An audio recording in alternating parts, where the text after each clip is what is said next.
Good afternoon. Welcome to today's session, Appraising the Literature Systematic Reviews. My name is Rachel Lowe, and I'm an EBSCO training specialist. Please note that today's session is being recorded. You may have noticed that your microphone has been automatically muted. If you have any questions as we're going along, please hit the raise hand icon at the bottom of your screen or go ahead and type your message into the chat box. Please don't feel like you need to wait until the end of the session to ask any questions. Feel free to interrupt me at any time. A bit later on today, you will be receiving from me an email with a link to the recording of today's session, a copy of the PowerPoint slides, and a link to an online evaluation. The online evaluation only takes a couple of minutes to complete, and if you're able to take the time to do so, we do appreciate it. Each one we receive is read through carefully, and we use them to help structure future training sessions. So as I mentioned, my name is Rachel Lowe. I'm an EBSCO training specialist. My background is in education, midwifery, and library and information studies. I've completed an honors research degree in midwifery, and I am a registered midwife. I do continue to practice clinically.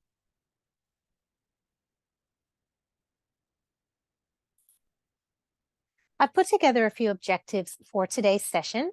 It is my hope that by the end of today's session, you should be able to explain why we appraise literature, describe the hierarchy of evidence and levels of evidence with a focus on systematic reviews, construct a search using search terms from a research question, use special limiters to locate evidence-based resources, and access help and support. I have put together a little interactive quiz to go along with today's session. So if you'd like to join in with that, please go ahead and scan the QR code. I'll also copy the link and put it in the chat. Okay, so you can click on that link in the chat box or go ahead and scan the QR code if you'd like to participate in the quiz. It's just a very simple little 5-minute quiz.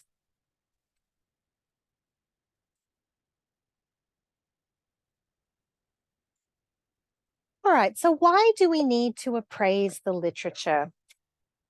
And probably the main answer to that is because there is a huge amount of information available, and this volume of information is increasing exponentially. These days, nearly everybody has a computer in their phone in the form of a computer in their pocket in the form of a mobile phone with internet access. So we can very easily access a huge amount of information. But of course, we need to find a way to appraise what it is we're accessing and understand the value of it. Critical appraisal is a systematic way of assessing the relevance of information to our research question. We need to assess the reliability, the validity, and the quality of the evidence. So what do these things mean? And of course, if you've ever done any sort of study on research, you would know that there are entire chapters of books written about each of these: reliability, validity, and quality.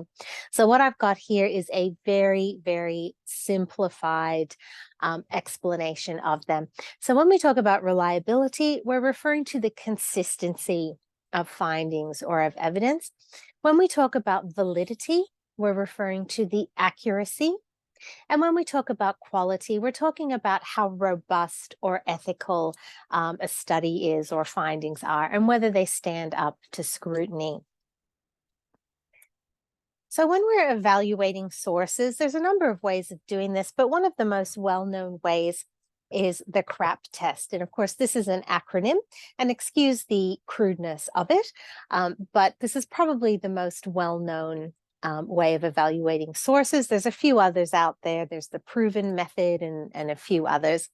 But the one that's probably the most well-known is the CRAP test. So when we talk about this, we're referring to the currency, we're referring to relevance, authority, accuracy, and purpose. So when we're talking about the currency of information, this is the timeliness. And in research, generally, the newer, the better. There are exceptions to that, however. But when you're looking at information and evaluating sources, you need to think about When was this information published or posted? Has it been revised or updated since then? Is this superseded information? Is it current or is it out of date? So again, usually the newer the better, but you will see exceptions to this. The R stands for relevance. So that's how important the information is for your needs. So does this information relate to your topic or answer your question? There's no good finding a really great article that you love that's nothing to do with your research question. So you've got to look at who's the intended audience for this information. Is it at an appropriate level? Make sure you look at a variety of sources. The first A stands for authority, and that refers to the source of the information. So who's the author? Who's the publisher? What is the source? Who's the sponsor? So are the author's credentials or organizational affiliations given, and what are they? What are the author's qualifications? The second A stands for accuracy, and that refers to the reliability, the truthfulness, and the correctness of the content. So where's this information coming from? Is it evidence-based? Has it been reviewed? Is it peer-reviewed? Can you verify any of the information in another source? Does the language seem unbiased? And finally, the P stands for purpose. And this is the reason that the information exists. So what is the purpose of this information? Do the author sponsors make their intentions clear? Is this information fact? Is it opinion? Is it propaganda? Is it advertising? You may come across something that reads like a scientific article, and then as you go through it, you realize it's actually an advertisement for skincare, for example. Is this information objective? Is it impartial? And is it unbiased? So these are the things we need to think about when we're evaluating sources. And of course, a bit later on in today's session, we'll go into EBSCOhost and we'll look at how we can use filters and limiters to very quickly filter out the information that we don't need, and to apply limiters so that we're only looking at for example, articles published in the last 5 years that are peer-reviewed or whatever the case may be. So I mentioned the CRAP test. There's also the proven method is also one that you may have heard of. I won't go too much into that, but that's another acronym that looks at the purpose, the relevance, the objectivity, the verifiability, the expertise, and the newness. So with the amount of information we have available to us these days, we need to learn how to really evaluate where this information is coming from, because of course you can hop onto the internet and you can really find anything. And you may find something that you think works for your research question, but it's an anonymous blog post. You don't even know who the author is. You don't know if this information is correct. You don't know if it's been reviewed, and so on. The next thing I want to talk about is the hierarchy of evidence, and this is often referred to as a pyramid. So towards the bottom of the hierarchy of evidence, we have a large volume of information and it's lower quality.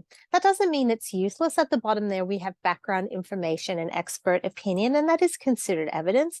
It certainly has value, but it is considered lower quality than some of the other levels of evidence. As we move up the pyramid and the quality of the evidence increases, generally the volume of evidence decreases. So at the bottom, we have background information and expert opinion, and then we have our unfiltered information. So these would be studies, things like case series and reports, case-controlled studies. Slightly higher level than that would be cohort studies. And then at the top of the unfiltered information, we have randomized controlled trials. And I will talk shortly about what each of these is. At the top of the pyramid, in what's considered filtered information, we have systematic reviews and meta-analyses. So the unfiltered information are direct studies. Someone's done a study of whatever the intervention is that we are looking at, or the factor under study. When we talk about filtered information, systematic reviews and meta-analyses, these are in a separate category because these are studies of studies. They're sometimes called research on research. So a systematic review is reviewing studies. It's sometimes referred to as secondary research. That doesn't mean that it's second rate or that it's somehow of lesser value. Doesn't mean that at all. The term secondary just means that it is research on research or a study of studies, and sometimes called filtered information. Now, what we've got here, and of course, I don't expect you to read that. This is the NH and MRC's evidence hierarchy. So different organizations will rate their evidence differently. Some refer to level 1 evidence, level 2 evidence, level 3, and so on. Some organizations use grade A, grade B, grade C. Some use strong, moderate, and weak evidence. So different organizations will use different designations. This is the NH and MRC's evidence hierarchy, and I wanted to point out to you in the lower left-hand corner, you will see that this was first published in December 2009. So we talked about the currency of information and how generally newer is better, but occasionally it is acceptable to use older pieces of information. So December 2009, this is not new. However, this is the evidence hierarchy that the NH and MRC is still using. This has not been superseded, so it is appropriate to refer to this. So with the NH and MRC, right at the top, their level 1 evidence is systematic reviews of level 2 studies, which are randomized controlled trials. So we have systematic reviews of randomized controlled trials, or RCTs, and so on. So I'll just very briefly go into what each of these is. So a case series, and this is at the bottom. So this is the lower quality of evidence. A case series is when a single subject is exposed to the factor under study. So the factor under study, or the intervention, is the thing that we're studying. It could be a drug trial. It could be an educational intervention. It could be a form of therapy. So whatever the intervention is, or the factor under study. So in a case series, a single subject is exposed to this drug or this educational intervention or this form of therapy, whatever the thing is that we're studying. So you can have a post-test case series, and this is where only outcomes after the intervention takes place, only those outcomes are recorded in the subject. So you can't compare the before and after.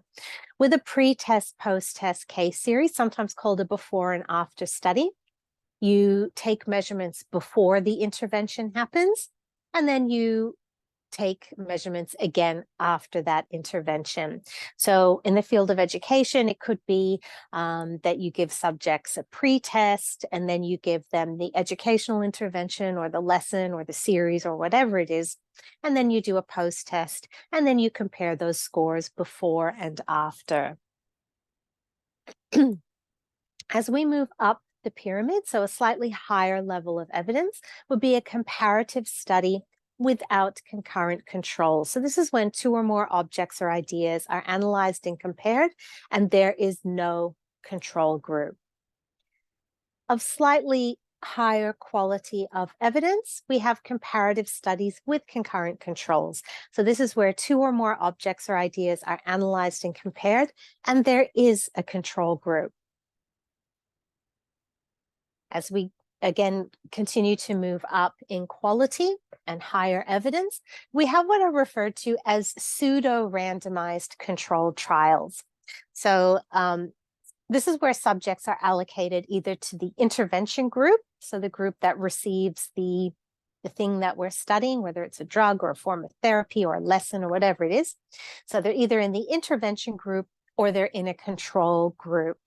Now, the pseudo-randomization here refers to how your subjects are allocated to one or the other group. So what's the decision to assign them to one or the other group? When we use a pseudo-random method, this could be alternate allocation, allocation by days of the week, or odd-even study numbers. And then the outcomes from each group are compared. And I'll just give you an example of this.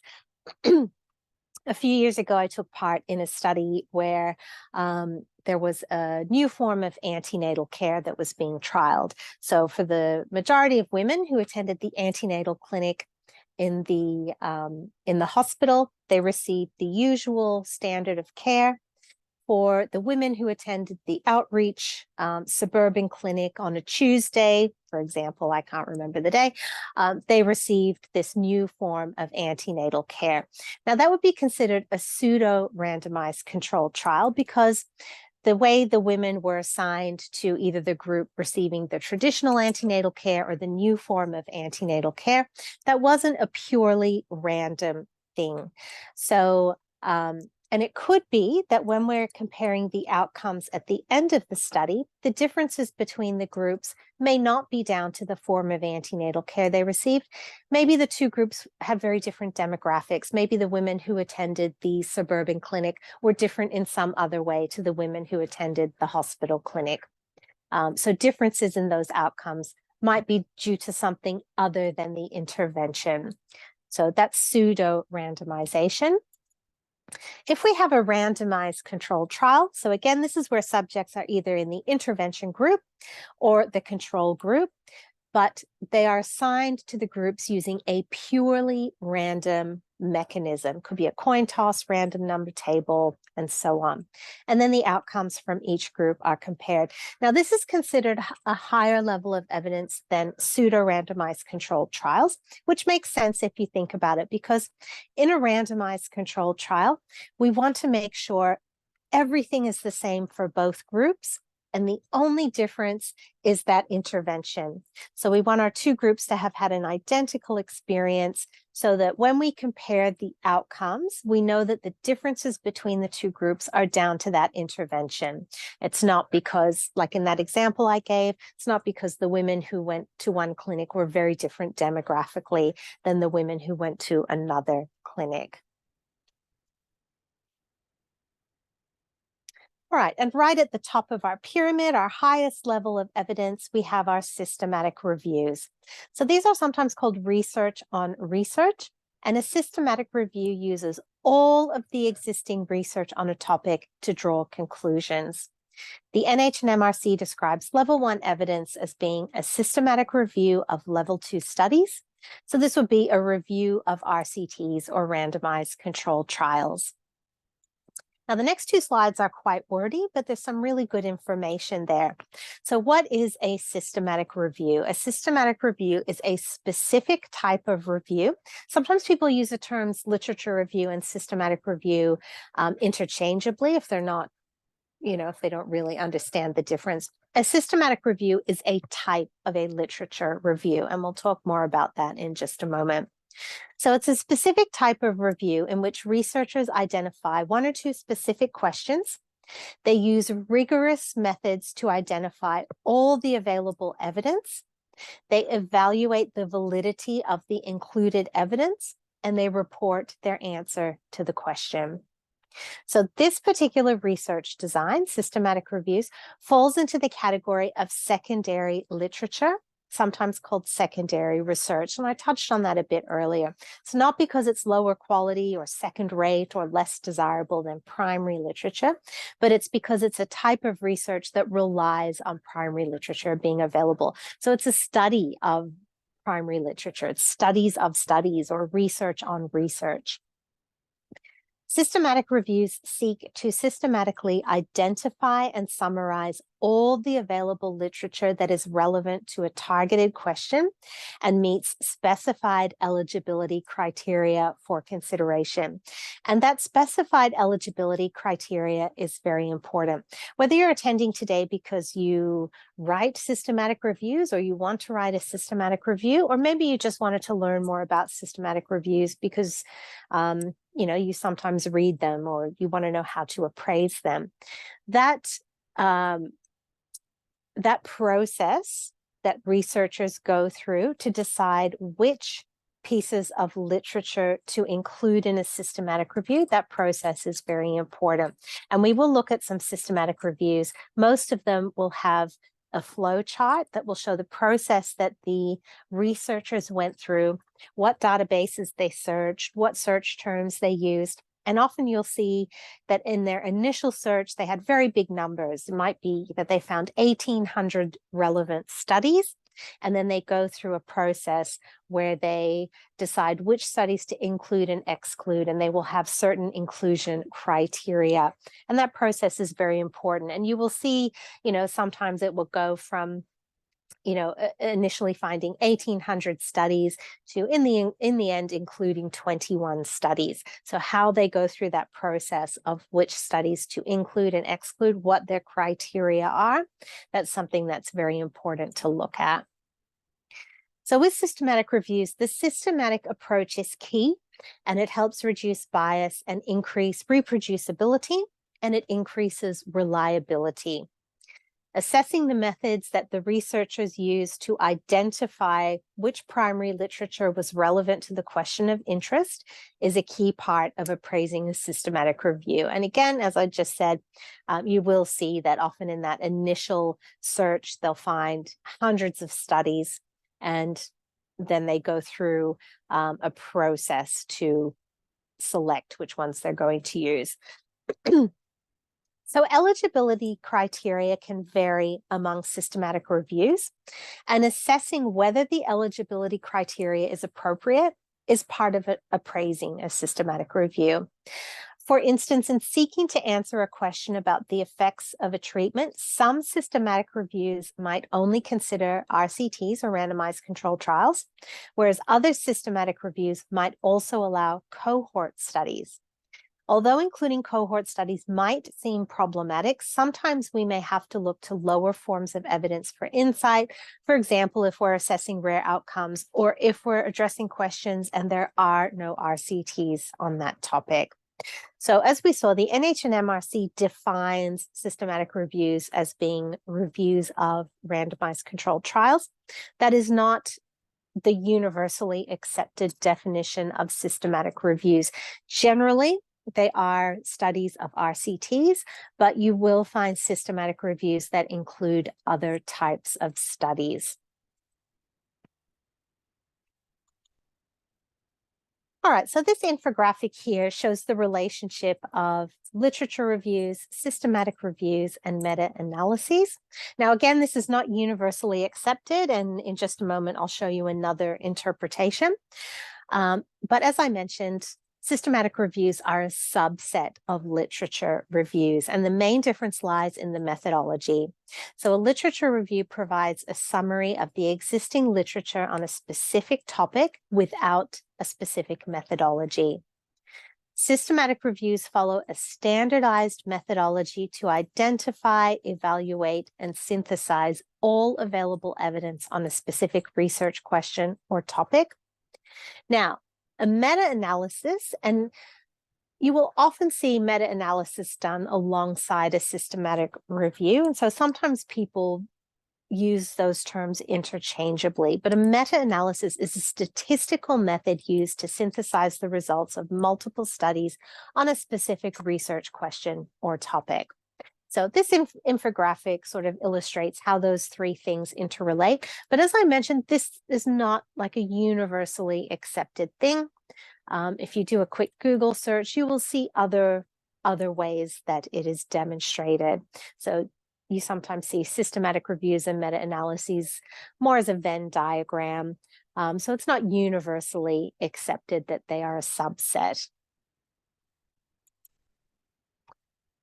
And here I've got some preferred studies to answer clinical questions. So of course, we consider randomized controlled trials to be a very high level of evidence, the highest level of unfiltered information.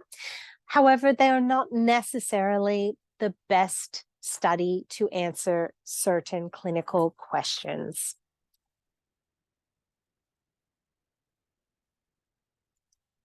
All right, so when you are using research databases and performing a search, you need to think about your search query and formulate your research question. And then you need to think about what are the key words. What are you going to use as your search terms? So here I've created a research question. It's not necessarily a great research question. What effect did the COVID-19 pandemic have on the anxiety and depression levels of young people? Okay, so that's my research question, and the search terms I've put in boldface there are COVID-19 pandemic, anxiety and depression, and young people. Now, you will often see research questions that are very, very, very specific. This one is not. So this is not necessarily a great research question. So are we talking about just young people in Australia? Are we talking about young people as in anybody under the age of 18? Are we just talking about teenagers? Are we just talking about children? And that kind of thing. So you will often see research questions that are very, very specific. And it's often worth thinking about that even before you start looking for studies. Now, before we jump into the live environment, which we will do in just a moment, I do want to quickly review some search strategies. The first one I'm going to mention is Boolean searching. The word Boolean simply comes from the name of the British mathematician whose work it's based on. His name was George Boole, and he lived in the 1800s in the UK. So Boolean searching is a very logical and quite simple way of searching, but it's really very powerful. So with Boolean searching, we have our search terms, and in between our search terms, we use one of the Boolean operators. And the Boolean operators are the words and, or, and not. So and is used between terms to narrow your search.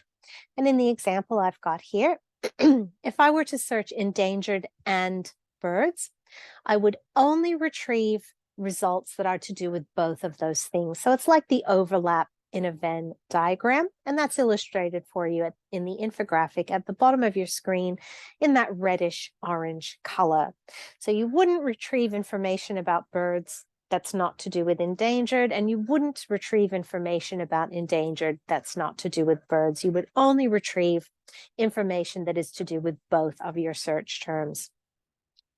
The Boolean operator or is used between terms to broaden your search. So if you were to enter endangered or birds, you would retrieve everything to do with endangered as well as everything to do with birds. And that's illustrated for you in the infographic at the bottom of your screen in the yellow. The Boolean operator not is used to omit a term from your search. So if I were to enter endangered, not birds, I would retrieve references containing the term endangered, but anything to do with birds would be omitted. And that's illustrated for you in the infographic at the bottom of your screen in the green.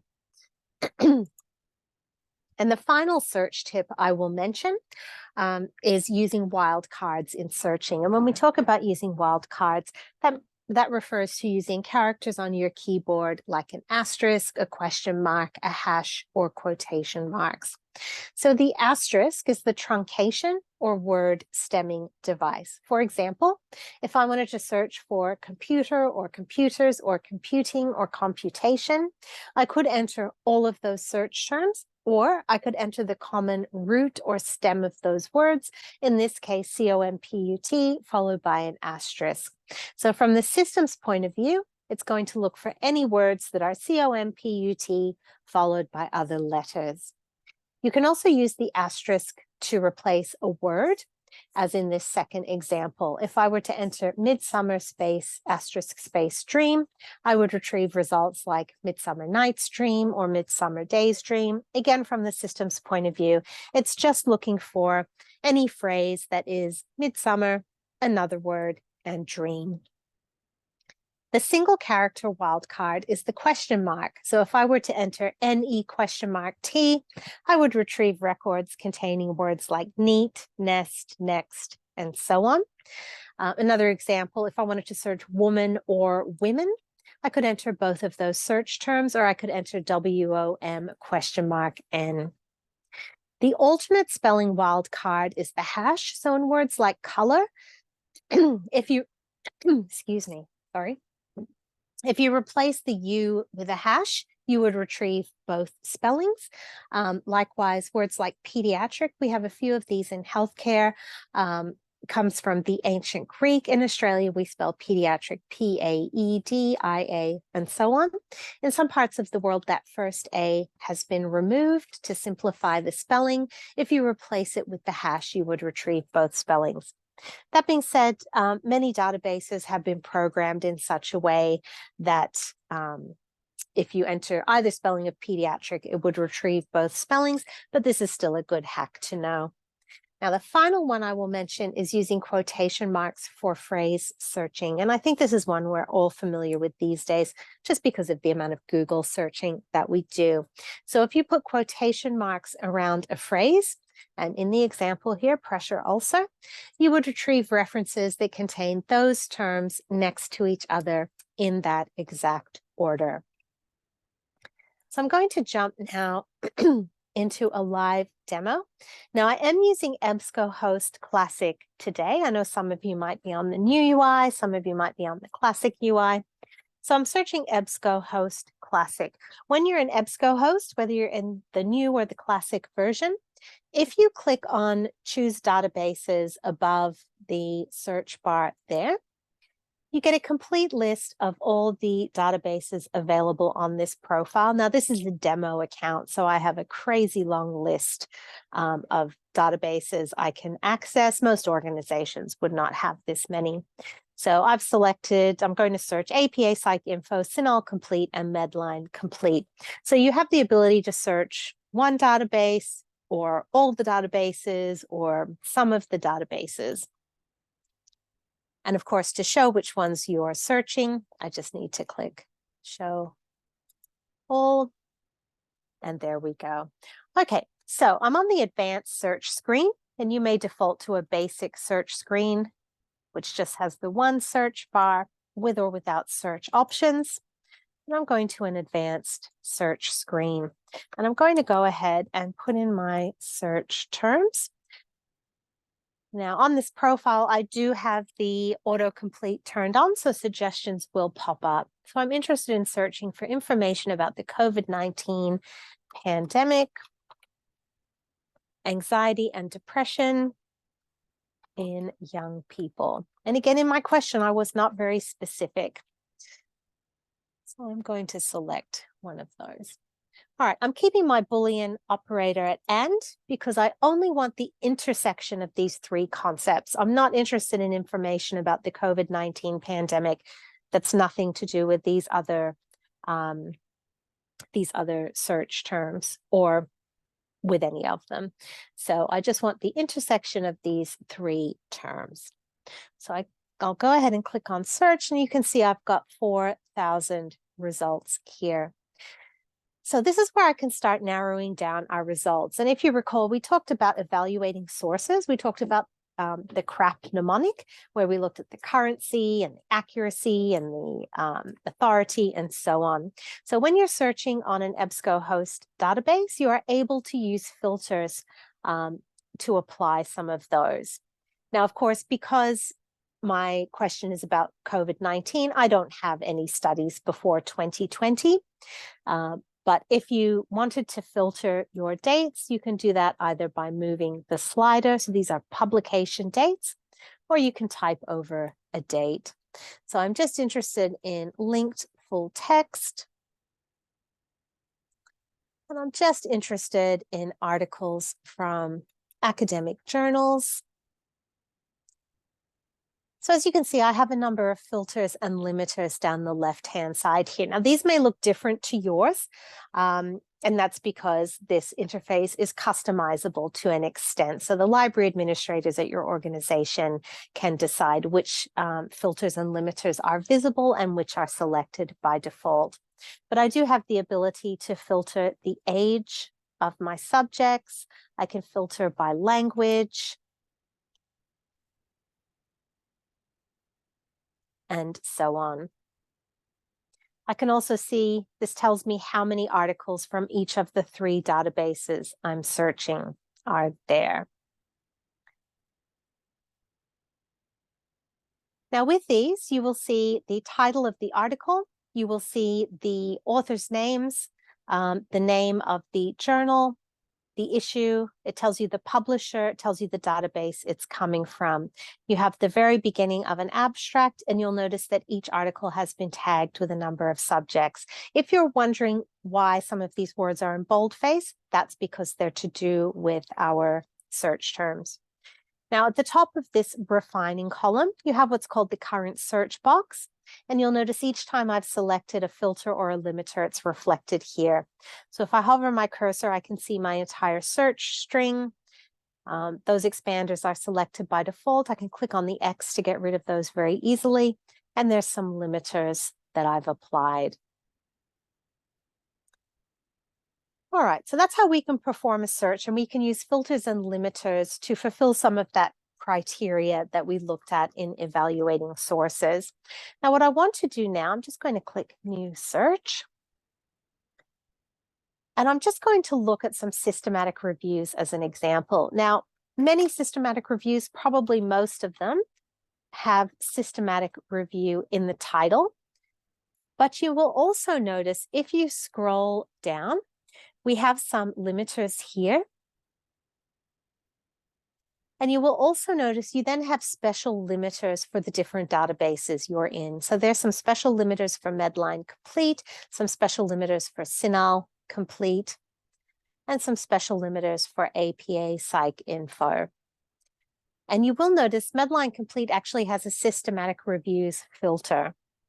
So that is one way you can find systematic reviews. Another way, as I mentioned, most systematic reviews have the word systematic review in the title.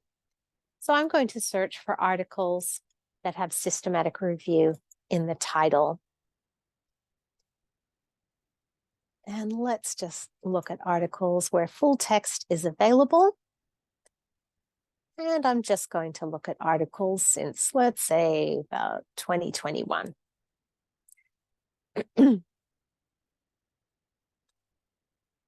Okay, so I'm just going to click on this one. This is not an article I'm familiar with. I'm just picking one out at random. So I'm opening the PDF there. And I'm just going to zoom in once it loads.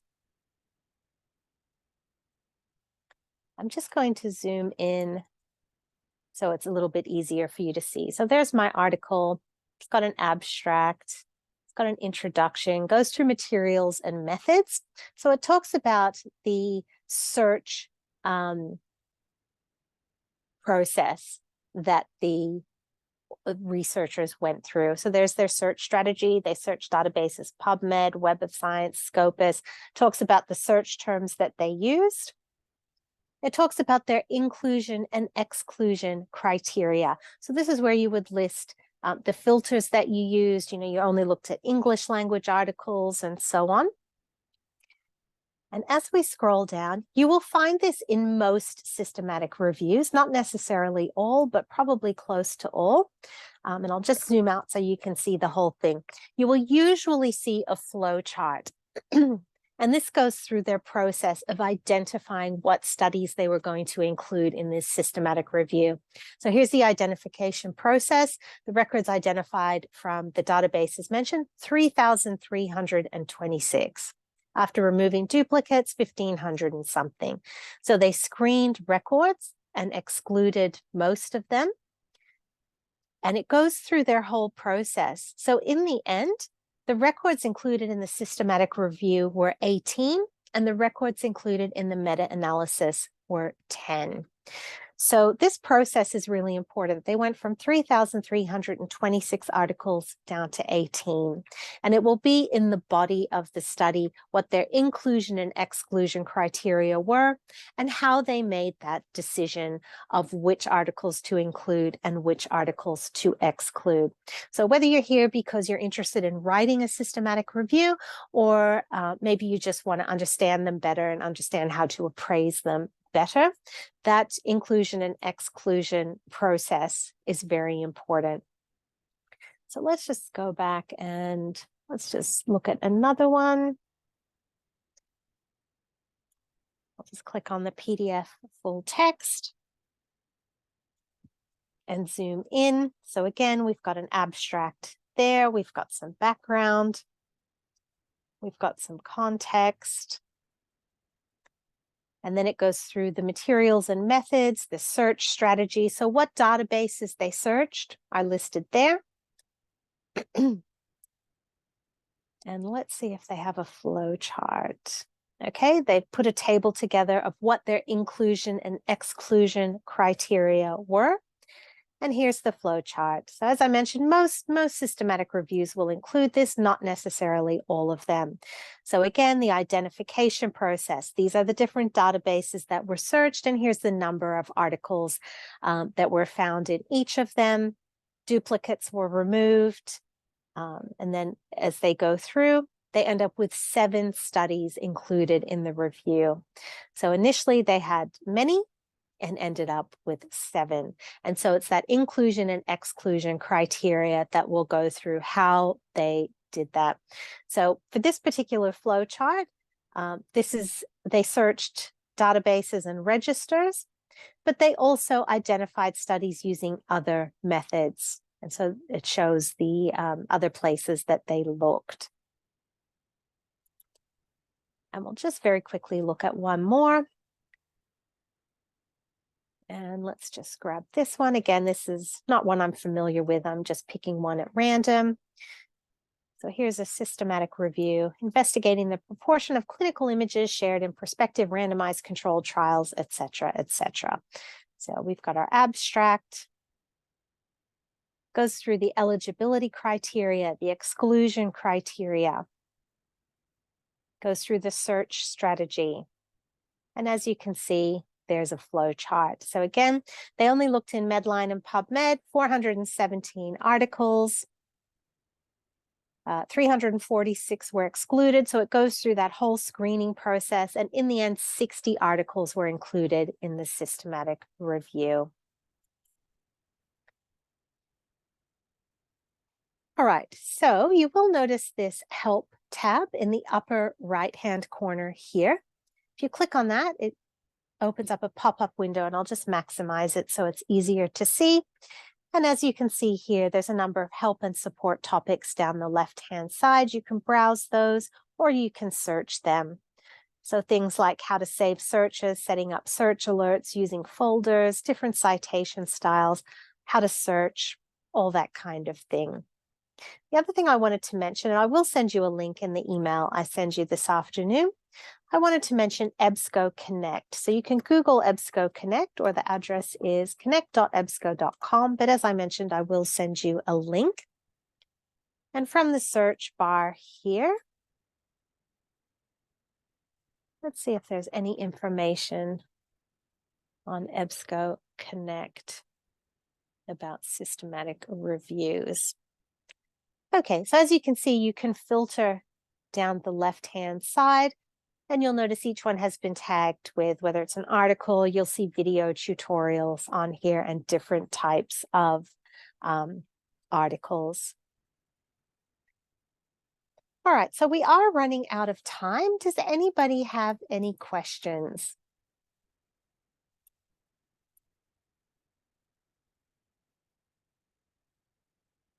I will just quickly switch back to the PowerPoint slides. And I can see some people have answered the quiz. So yes, the highest quality in the hierarchy of evidence is systematic reviews. The Boolean operator that broadens your results is OR. And is the one that narrows your results. When you use and, you only get it's like the overlap in a Venn diagram. In the CRAP test, the P stands for purpose, very important. Systematic reviews and meta-analyses are 2 different words for the same thing. That's false. They're not the same thing. They're slightly different. Publications older than 5 years have no value and should never be referred to. That is false. So generally in research, when we're looking at research, it's the newer the better, but there are exceptions to that. And I'll just include a link here. I'll put this link in the email for the Zoom public classes portal. So if you're interested in attending more classes, you can find an up-to-date list of them there.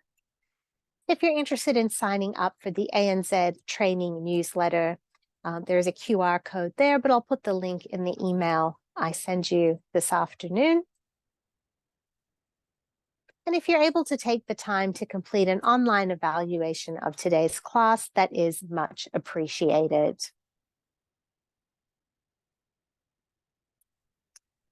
All right, any questions? Well, I hope you found that useful today. As I mentioned, you will be getting an email from me a bit later on. My contact details are on the screen in front of you, and of course, you'll have them via the email I send you. Enjoy the rest of your day, and thank you for attending.